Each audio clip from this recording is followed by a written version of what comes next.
Assalamualaikum warahmatullahi wabarakatuh. Untuk seluruh sahabat dan saudara-saudaraku di mana saja berada, khususnya di belahan muka bumi tercinta ini, menyikapi persoalan sekarang yang lagi marak di telinga maupun dalam pandangan kita adalah COVID-19 atau si kerennya itu si corona, ya.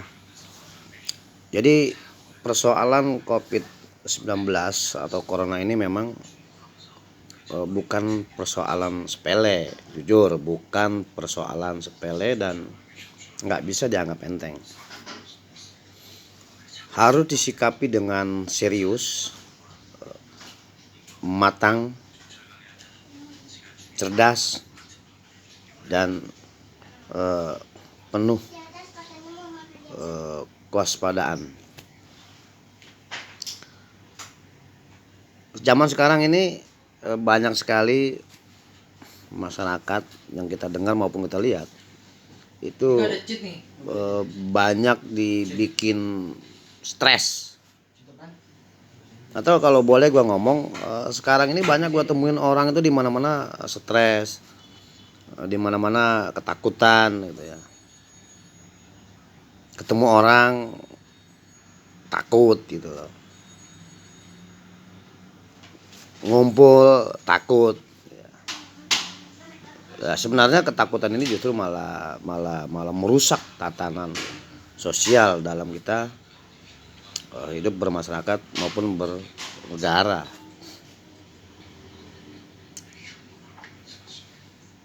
Jadi virus corona memang virus yang sekarang ini kita tahulah, kita dengarlah, kita lihat di berita-berita bahwa mematikan katanya.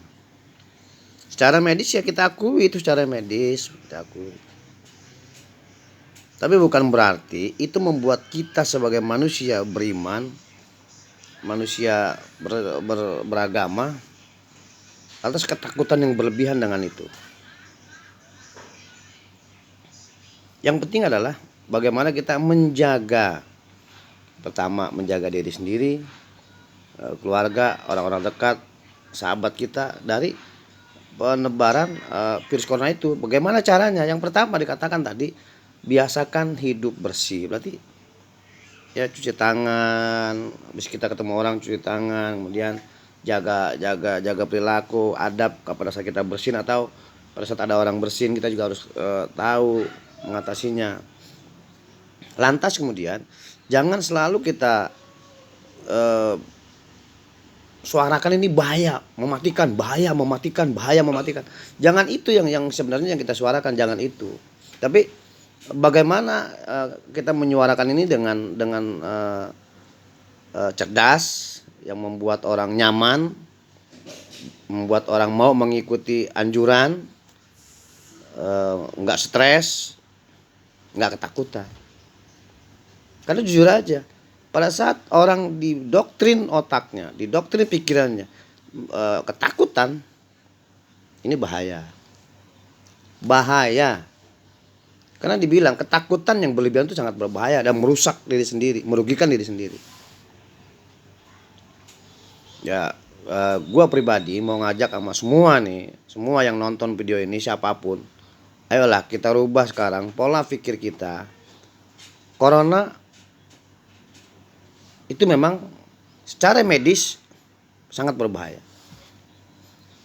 Tapi kita semua tahu kan proses penyebarannya, yang pertama dia nggak bisa terbang gitu loh. Nggak bisa misalnya lu diri di sini kemudian ada orang 1 meter di depan lu kemudian dia pindah cuing, nggak bisa. Dia hanya bisa berpindah karena pola tadi, pola perilaku hidup. Contoh tangannya habis megang apa-apa, ATM atau apa, naik motor apa yang dia nggak tahu sebenarnya, kemudian dia nggak sadarin tuh kalau misalnya di tempat yang dia pegang tuh misalnya ada virus misalnya. Karena dia biasa langsung misalnya nyomot makanan atau dia biasa langsung ngupil atau sebagainya. Itu sebenarnya yang bisa terjadi. Lu ngumpul nih dengan orang corona, ya nggak ngapa-ngapa. Lu ngumpul dengan orang yang corona nggak ngapa-ngapa. Kan udah banyak kita dengerin dokter ngomong bahwa virus ini hanya menyebar melalui percikan ludah. Puh, dia batuk, puh. Nah, kemana tuh percikannya? Dia nempel di pundak lu. Ya berarti cuma sebatas di pundak, yang penting jangan dipegang. Tangan, intinya apa? Tangan itu alat nomor satu untuk terjadinya penyebaran virus corona. Kenapa? Kan dia cuma bisa melalui tenggorokan gitu. Bukan melalui pori-pori kulit. Ini kan informasinya kayak gitu. Jadi kalau memang informasinya bahwa orang ada sebelah rumahnya kena corona misalnya, tidak harus ketakutan, tetangganya tidak harus ketakutan. Kenapa? Karena virus itu nggak bisa terbang langsung nyari orang. Tinggal bagaimana caranya tetap berkomunikasi dengan orang yang sakit tadi, berkomunikasi dengan orang yang sakit tersebut, bersosialisasi. Jadi dia juga nggak sendiri, dia nggak merasa kayak orang dikucilkan bagaimana. Cuman ada batasan dan ada caranya. Mungkin dia di rumahnya duduk, kita, ayo bang gimana sehat? Ayo gimana udah berobat dong? Bisa lah bertegur sapa seperti itu. Jangan langsung orang hilang begitu aja tanpa komunikasi. Ya, makin stres lah. Kadang-kadang gue pikir sih orang matinya mati stres ini, mati ketakutan, bukan karena mati virus tapi mati stres, mati karena ketakutan. Itu aja intinya. Coba deh. Dan sekarang juga yang lebih gimana ya, gua sih sekarang contoh kemarin gue punya saudara, gue tahu mungkin dia kerja kecapean, dia batuk luar biasa ya. Langsung di ke salah satu rumah sakit, tanggapannya kurang bagus juga. Kemudian disuruh isi formulir, malah jadi tanggapannya ODP. Padahal ternyata dia memang cuma batuk pilek. Ini kan juga sangat berpengaruh kepada mental seseorang. Jadi dalam kesempatan ini gua pribadi mau ngajak kita sesama umat beragama, orang yang percaya adanya Tuhan, mau agama Islam, mau agama Hindu, Buddha, Kristen apa saja. Kita sebagai orang yang beragama, bahwa hidup mati kita memang ada di tangan Sang Maha Kuasa, yaitu Allah, Tuhan yang menciptakan kita. Itu hidup mati kita.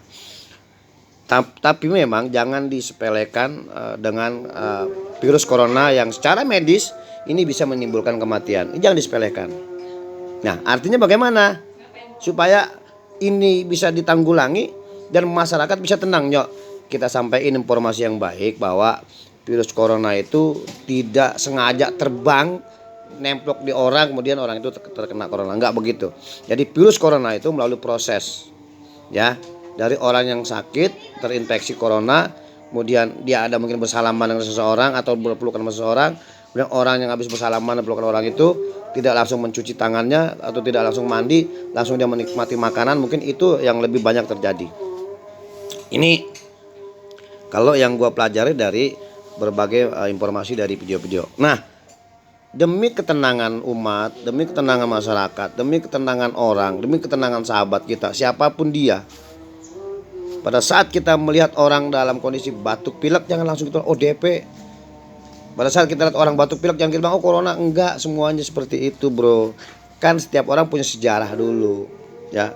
Sekarang pertanyaannya gini, dia nggak pernah kemana-mana, di rumahnya aja, ya kan? Tiba-tiba dia batuk pilek, ODP dan corona. Orang itu nggak pernah keluar rumah, dia nggak pernah bersosialisasi dengan tetangganya, gitu loh. Belum tentu. Artinya janganlah ngambil kesimpulan dikit-dikit ODP kemudian dikit-dikit corona. Ingat, 100 juta orang Indonesia berpikir corona, maka Indonesia akan terjangkit corona. Tapi 100 juta orang berpikir Indonesia aman dari corona, dan Indonesia akan aman dari corona. Tapi dengan catatan, tetap harus melakukan ikhtiar yang baik. Apa ikhtiarnya? Ikhtiar yang baik adalah sesuai dengan anjuran, diam di rumah, jangan kemana-mana. Berarti kita memutus mata rantai. Kemudian minum vitamin C,